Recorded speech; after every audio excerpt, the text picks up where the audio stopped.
Alright, you guys, we've got a wee bit of a fucking problem that we have to fix today, and that's with our STI right here. So Josh and I have been doing more tuning off camera, and we're getting into like power boost stuff, like actual power with the car. It doesn't like feel crazy faster yet. Last night went out, got some logs for him. I think we hit, what was it, 14 psi, because we hit over boost.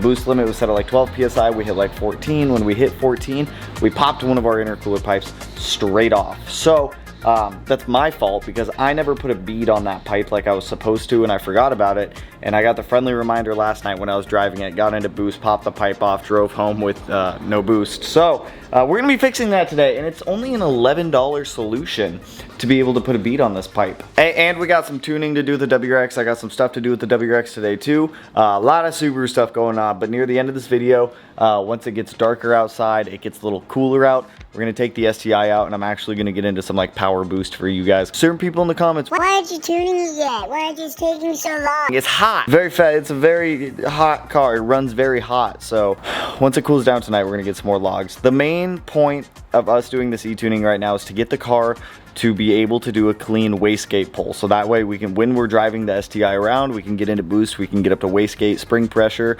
and then once we take it to the dyno, get into the full power stuff. But I need to modify these electrical crimp pliers to be able to do a bead roll for us. So I'm gonna get these cut up, ground down a little bit, and I'll kind of show you what I did after I do it. But let me modify these so that way I can bead roll some stuff.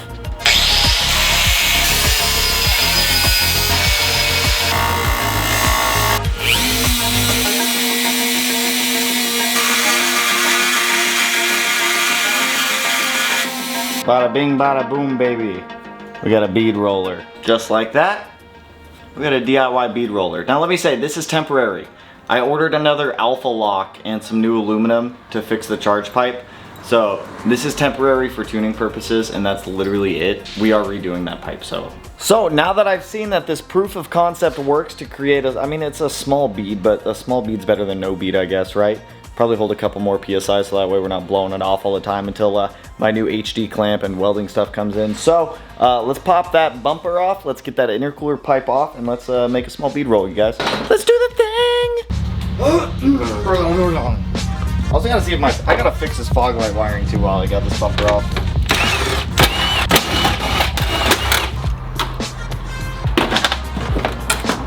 Literally the fastest bumper removal. Skadoosh.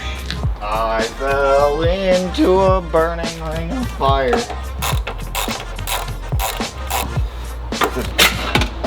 Alright, let's go put a bead on this thing real quick. Let's try to at least.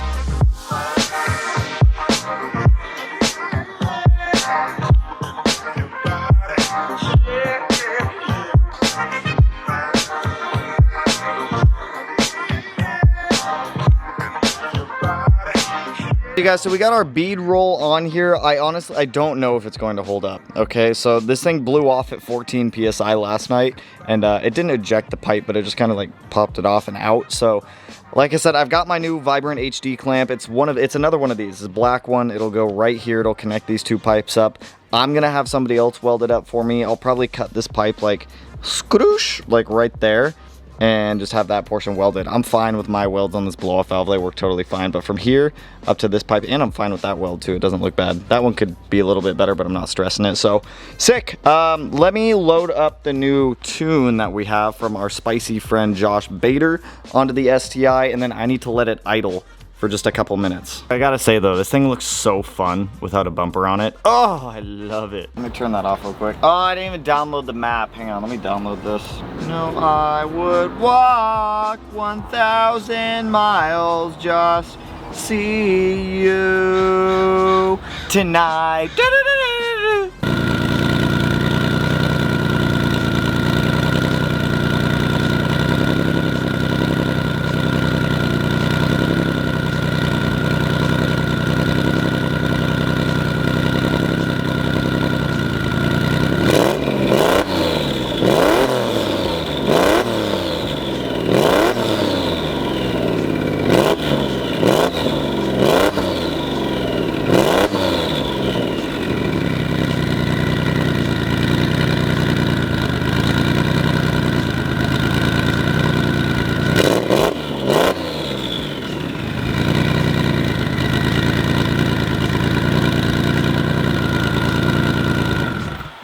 Everything's looking beautiful. We're ready for some poles.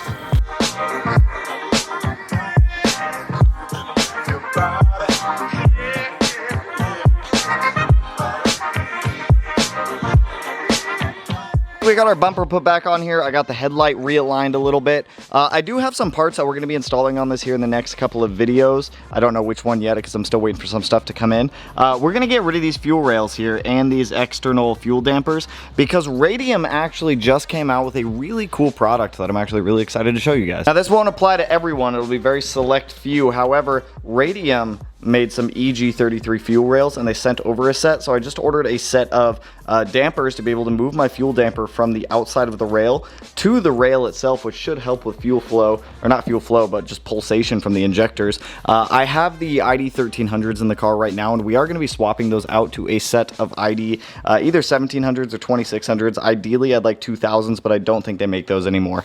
On top of that, I want to give a huge shout out over to Ginger Auto. He made this really cool adapter bracket, guys. So you guys know with the car, we were having sync loss issues with the crank sprocket and the ECU a while ago. That was due to our camshafts breaking. However, in order to use, all right, first of all, let me back up here. Let me first say that EG33 oil pumps are actually discontinued items from Subaru, so you cannot get an EG33 oil pump anymore. And because of that, you run into an issue, especially with us being on a standalone also. This little bracket guy only applies to people using standalones on EG33s. Now, what this does is on the stock EG33 oil pump, it uses 2 crank position sensors, and on the tone wheel it has 2 sets of teeth. When you run a standalone, you only need 1 set of teeth for the ECU to be able to know where the engine's at in the combustion cycle. Now the problem with that is the tone wheel that we need to measure for that is on the forwardmost part of the wheel, and it isn't picked up by the EJ25 crank position sensor spot. So what this little bracket does is it actually moves the crank position sensor to a spot that'll read the front tone wheel without having to modify the actual crank sprocket like we did in the past. So if we end up having intermittent breakup issues and sync loss again, or actually honestly next time I just have timing off the car, we're gonna put a stock tone wheel back on there and use this bracket with a STI crank position sensor like we have on there right now, and that will completely eliminate any potential sync loss issues in the future. So I'm very excited for that. There were only like 20 of these made, so if you guys do, if there's any EG30 friends out there, any EG33 friends out there who are using a standalone and are using an EJ25 oil pump, this is your solution. But I'm waiting for temperatures to come down a little bit. Right now it's like 98 degrees. I need to finish burping the WRX, and then we're going to take the STI out and we're going to go get some wastegate poles, which should be about 14 psi or so. So the wastegates are going to open up on this, and we're going to hear this thing scream a little bit. So see you guys in like an hour and a half, 2 hours.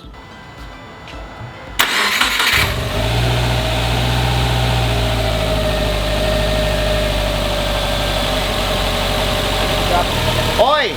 We're gonna let this thing burp for a little bit.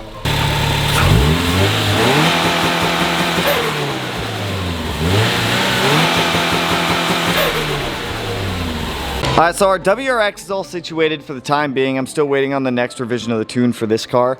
This car, I need to get an idle log, a hot idle and a cold start idle for Josh. So I'm gonna go ahead and get this thing turned on real quick, grab those 2 logs, and then we're gonna go mob out of here. And I'm gonna show you guys some fire. Hopefully I don't absolutely burn my GoPro, but you know what? It's all for the gram, or the tubes, the things. We're doing this stuff.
right, new development. It's the next day. So Josh had some time to look at the poles last night. And keep in mind, we're not going fast on these poles. Like, yeah, the car is like fully built, but it's not fully tuned and it's not really going fast. So when we get into boost, it's not like fast, you know what I mean? So with this, so we're having a boost control issue. It could be the boost controller, could be line routing, we don't know. So what I'm gonna do is I'm gonna swap the NPT, or no, I'm gonna swap off the AN line fittings, toss on some NPT ones real quick, hook up the turbo reference directly to the bottom of the wastegate, so the wastegate should open at 14.7 PSI. The wastegates aren't opening right now. The boost, or the amount of boost we made yesterday on the pole where we're spitting a little bit of fire, that was 23 PSI.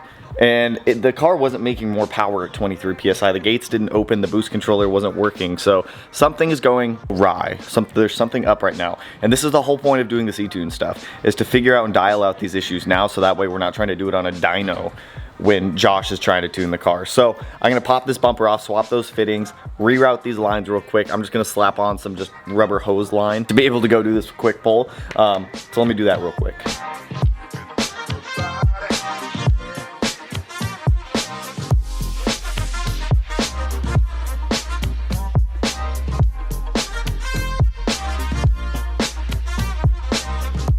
I've got the wastegate lines rerouted, so it goes directly from the turbo down to the bottom ports of the wastegate. That should force the wastegates open at 14.7 PSI. So I am going to go ahead, start this thing up, let it idle for a minute since I just got a new map loaded on here.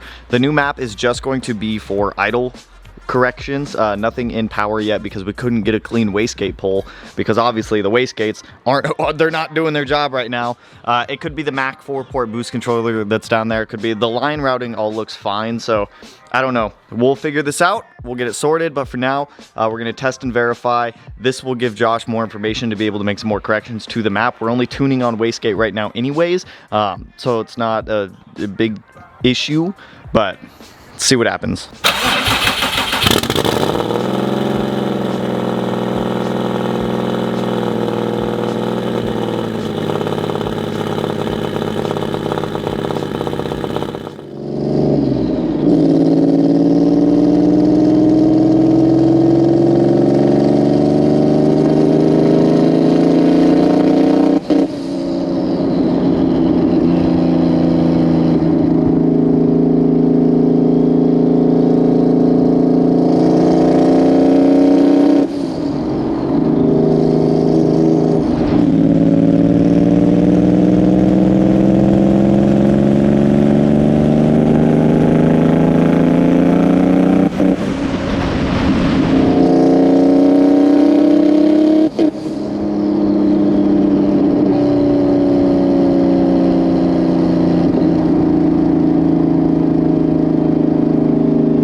Oh my god, dude. This thing friggin' rips, dude. Like, it rips. Like, I think it's just, I think Wastegate is working. I did see 20 PSI, but I'm not sure why. I don't even know if I heard the Wastegate.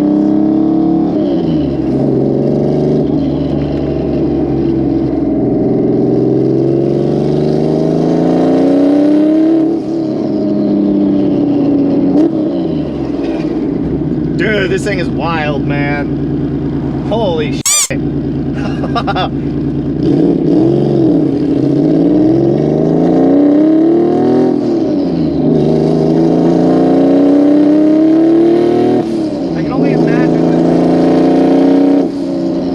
can only imagine this thing with full power.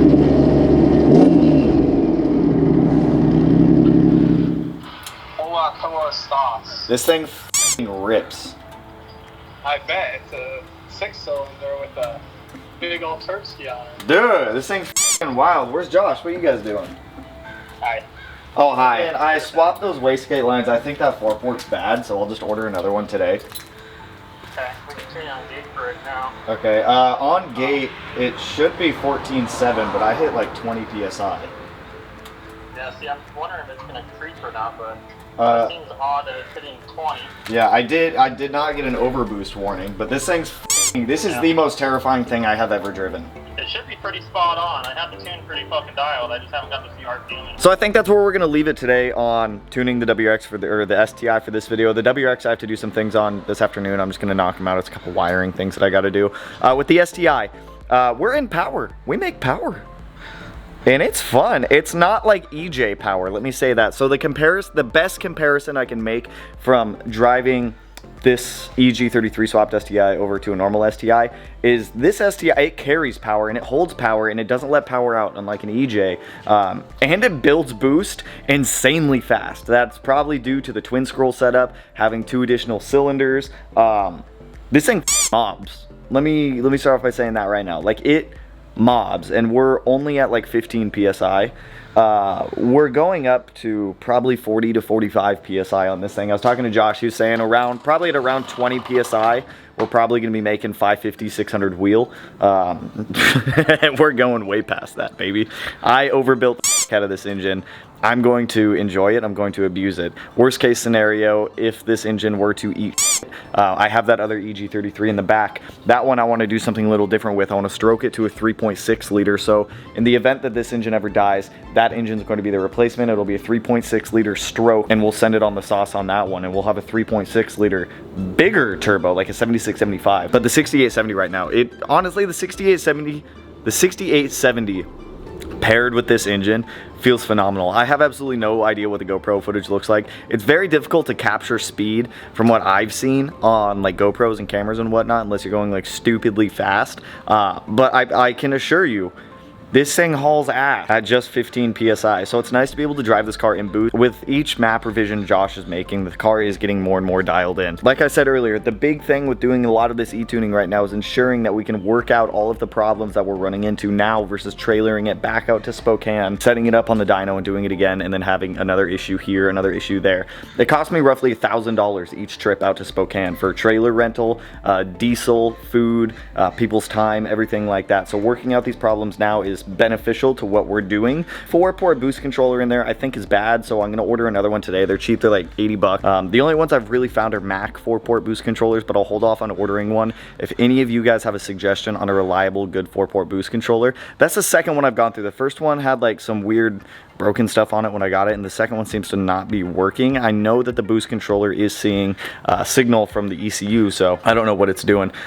Josh also told me to drop the spring pressure in the wastegate, so I'm going to do that today once the car is cooled down quite a bit, because it's very hot right now. So we'll drop spring pressure down from 14 PSI probably down to 10 PSI, because we're spiking up at like 23 PSI on this thing when the gate pressure is only set to 14.7. So I'll play with it this afternoon, but that's all I got for you guys on this one. This car feels absolutely wild, and it's only going to get more wild as we continue continue to do these tuning videos. There are going to be some WRX tuning videos coming up, and we also have another set of parts coming for the WRX that I'm very excited for. A lot of them are the engine build parts for the WRX, because if you guys remember, I sent out an engine for this car. It's down at out front, got closed decked, 1/2-inch head studs, the whole kit and caboodle. We're going to build a motor for that WRX, and we're going to end up swapping the WRX to an STI, essentially. I also got some really cool JDM mirrors on the way, the power folding ones that I'll show you guys how to wire in. We'll build a harness and everything for it like that. But anyways, like I said, that is all I got for you guys on this one. So if you guys are pumped to see the STI make power, you're pumped to see this thing come to life, hit that like button. Share the video too. You guys were so close to 100K subscribers. Share it with your mom, share it with your dad, share it with your cousin, share it with your goldfish. I don't care.